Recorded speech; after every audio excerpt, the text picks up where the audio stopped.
India کے معروف عالم شاہی امام پنجاب کے بیانات کے لیے مولانا عثمان تھیرپی کو سبسکرائب کریں۔ چودھریوں کے کہنے پر اسلام کو چلانا چاہتے ہو؟ اس ضمن میں مجھے خوبصورت واقعہ یاد آتا ہے کہ مولانا صاحب تھے، مرحوم ہو گئے، اللہ ان کو جنت دے، بہت امیر خبیر۔ تو والد صاحب رحمت اللہ علیہ کو ایک دن دعوت پہ بلایا، اپنی کوٹھی پہ، باہر کے ایک صوبے میں تھے۔ کہنے لگے مولانا جیسی باتیں تم کرتے ہو ممبر پہ بیٹھ کے یہ کرنی چھوڑ دو اور میں کئی کروڑ روپیہ لگا کے تمہارا مدرسہ بنا دوں۔ تو مولانا حبیب الرحمن ثانی لدھیانوی نے فرمایا تھا، میاں صاحب ہمارا ایمان تو انگریز نہیں خرید سکے، تم کو اس کھیت کی مولی ہو کہ ہمارا ایمان خرید لو گے۔ نعرہ تکبیر! نعرہ تکبیر! نعرہ نبوت! نعرہ نبوت! نعرہ تکبیر! سید عطا اللہ شاہ بخاری امیر شریعت رحمت اللہ علیہ، انگریز نے جب گرفتار کر لیا، جیلر آیا کاغذ لے کے، شاہ جی اگر آپ معافی نامہ لکھ دیں اور آپ اگر یہ کہہ دیں کہ آج کے بعد انگریز کے خلاف نہیں بولوں گا تو یہ 10 مربع آج کے وقت میں کئی 100 ارب روپے کی پراپرٹی، شاہ جی یہ 10 مربع کی رجسٹری یا کاغذ ہے، حکم نامہ ہے گورنر کی طرف سے آپ کے لیے، بس یہ آپ رکھ لیں اور معافی نامہ لکھ کے ہمیں دے دیں۔ شاہ جی نے کاغذ پکڑا اور انگریز سمجھا کہ شاید منظور ہو گئی درخواست، ان کی عقل میں آ گئی بات۔ شاہ صاحب نے اس کاغذ کے ٹکڑے کرنے شروع کیے اور پھر رکے نہیں، اس کے ٹکڑے کرتے رہے، 1 کے بعد 4، 4 کے بعد 8، 8 کے بعد 20، اور جب بالکل باریک باریک ٹکڑے ہو گئے تو ان کاغذ کے ٹکڑوں کو نیچے پھینکا، تھوکا اور ان پر اپنی جوتی رکھی، فرمایا تمہاری اس دولت کو، تمہاری اس جائیداد کو محمد الرسول اللہ کے دین کے مقابلے میں بخاری اپنی جوتی کی نوک کے اوپر رکھتا ہے۔ رئیس الاحرار حضرت مولانا حبیب الرحمن لدھیانوی رحمت اللہ علیہ جیل میں ہیں۔ انگریز نے لکھا کہ مولانا اگر آپ توبہ کر لیں، کس بات کی توبہ؟ کہ بس سچ نہیں بولنا ہے،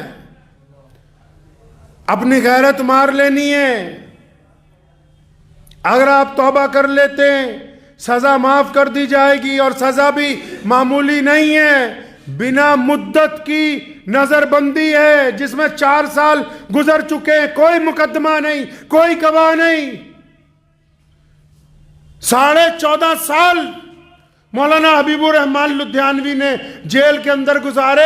انگریز نے جب بھی لکھا کہ تم تعدی مجرم ہو اور میں چاہتا ہوں کہ تمہیں معاف کر دوں، اگر تم معافی مانگ لو، مولانا ہر خط کے جواب میں لکھتے تھے کہ یہ جو حکومت مجھے مجرم سمجھتی ہے، میں اس حکومت کو اپنے دیش کا مجرم سمجھتا ہوں، اس لیے ایک مجرم میرے خلاف کچھ بھی لکھتا رہے میری صحت کے اوپر اثر ہونے والا نہیں ہے۔ اور جب مولانا کا انتقال ہو گیا، بچوں کو حکومت نے فیکٹریوں کی رجسٹریاں بنا کر بھیج دی کہ تمہارے باپ نے بڑی قربانیاں دی ہیں۔ تو چھوٹے بیٹے کے پاس دروازے پر جب آیا سیکٹری، اس نے جا کے کہا کہ جناب اعلیٰ یہ آپ کے لیے ہیں، حکومت نے آپ کو انعام دیا ہے، وہیں پر کاغذ لے کے پھاڑ دیا۔ غیرت اس کو کہتے ہیں۔ آج تو غیرت مر رہی ہے۔ ہم نے ایسے لوگوں سے امیدیں لگا لی جو دین پر کھڑے نہیں اترتے، ہم ایسے لوگوں کو سرپرست بنانا چاہتے ہیں جو دین پر کھڑے نہیں اترتے، جو چاہتے ہیں کہ ہم اپنی شادیوں میں عیاشی کریں، بدماشیاں کریں، ہم دینداری سے دور رہیں، لیکن مسجد مدرسے کے صدر ہم ہی ہونے چاہیے۔ ہم زیادہ تر مولوی ایسے چودھریوں کے پیچھے لگے ہوئے ہیں، اگر یہ لوگ کھانے کے لیے بھی کچھ نہیں دیں گے تب بھی ہماری موت آنے والی نہیں، وہ اپنے مقررہ وقت کے اوپر آئے گی، اس لیے لوگوں سے امیدیں لگانی چھوڑ دیجئے۔ آپ رسول اللہ کو یہ بات پسند نہیں، اللہ تبارک و تعالیٰ کو یہ بات نہیں پسند کہ اس لوگوں سے امیدیں۔ کون سی ایسی مشکل ہے جو ہمیشہ رہنے والی ہے؟ بتاؤ کسی ایسی مشکل کا نام جو ہمیشہ رہنے والی ہو۔ قرآن نے کہا کہ ہر مشکل کے بعد آسانی، اللہ نے وعدہ کیا اپنے بندوں سے کہ اگر تم استقامت پر رہو گے، اگر تم صبر کرنے والوں پہ رہو گے، اللہ نے فرمایا کہ اگر تم صرف مجھ سے ہی مانگو گے، صرف میرے ہی آگے ہاتھ پھیلاؤ گے، فرمایا اب یا بعد میں اللہ اس مشکل سے نکال دیں گے آپ کو۔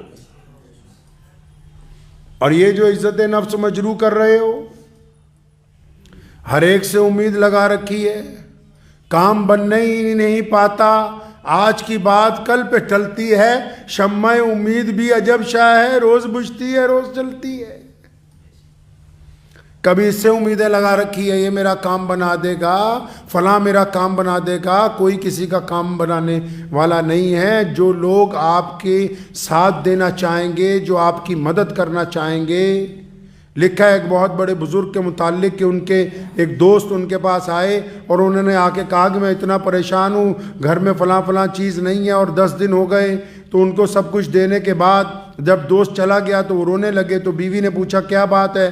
فرمایا میں تو اس کا کامل دوست بھی نہ بن سکا، مجھے یہ پتہ ہی نہیں لگا کہ 10 دن سے یہ کس تکلیف میں ہے۔ میاں صاحب جنہوں نے یاری نبھانی ہوتی ہے وہ سیدنا ابو بکر صدیق رضی اللہ تعالیٰ عنہ کی طرح یاری نبھاتے ہیں۔ جنہوں نے یاری نبھانی ہوتی ہے ان کی مثال امیر المومنین عمر بن خطاب رضی اللہ تعالیٰ عنہ ہے۔ جنہوں نے یاری نبھانی ہوتی ہے وہ عثمان ذی النورین کی طرح، رسول اللہ نے اعلان کیا جنگ کے موقع پر ہے کوئی اللہ کے راستے میں دے، عثمان کھڑے ہوئے یا رسول اللہ 100 اونٹ ما ساز و سامان، بیٹھے، پھر اعلان کیا ہے کوئی، عثمان پھر کھڑے ہوئے یا رسول اللہ 100 اونٹ اور لکھے ما ساز و سامان، پھر بیٹھ گئے، پھر تیسرا اعلان ہوا، پھر کھڑے ہوئے یا رسول اللہ 100 اونٹ اور لکھے، فرمایا عثمان رک جاؤ اور لوگوں کو بھی تو کہنے دو، فرمایا یا رسول اللہ یہ کیسے گوارا کروں کہ آپ کا سوال ہو اور فوراً آگے سے جواب نہ آئے، آپ جب تک کہتے رہیں گے اور عثمان کے پاس جو کچھ بھی ہے وہ آپ کے ہاں لٹا دیا جائے گا۔ یار ان کو بناؤ جن میں دوگلا پن نہ ہو، اور اگر کسی کے یار بن جاؤ تو اپنے یار کے لیے دل میں دوگلا پن نہ رکھنا۔ یہ یاری اور دوستی کی جو روایتیں ہیں یہ بھی رسول اللہ نے قائم کی ہیں، یہ اعلیٰ روایتیں پیار و محبت کی، جس میں کہانی نعرہ نہیں لگاتے حق 4 یار کا، یہ کون سے یار ہیں؟ کیا بھول گئے یاری دوستی میں کہ اسلام میں رسول اللہ نے تمہیں یہ سکھایا جو یار ہوتے ہیں وہ یاروں کے درد مند ہوتے ہیں، جو یار ہوتے ہیں وہ یاروں کے مسیحا ہوتے ہیں، جو یار ہوتے ہیں وہ یاروں کے مددگار ہوتے ہیں، جو یار ہوتے ہیں وہ یار مار کبھی نہیں کرتے۔ جو اپنے آپ کو یار بھی کہتا ہو اور چھپا کے مال اپنا رکھتا ہو اور یار کے مصیبت میں کام نہ آتا ہو وہ یار نہیں ہے، وہ یار مار ہے۔ اس کو یار کہنا یاری کے نہیں ہے، یاری کی شان کے خلاف ہے وہ بات۔ ارے جس در پر ہاتھ پھیلانا پڑ جائے وہ یار ہو ہی نہیں سکتا، وہ دوست ہی نہیں، وہ رشتہ دار ہی نہیں ہے۔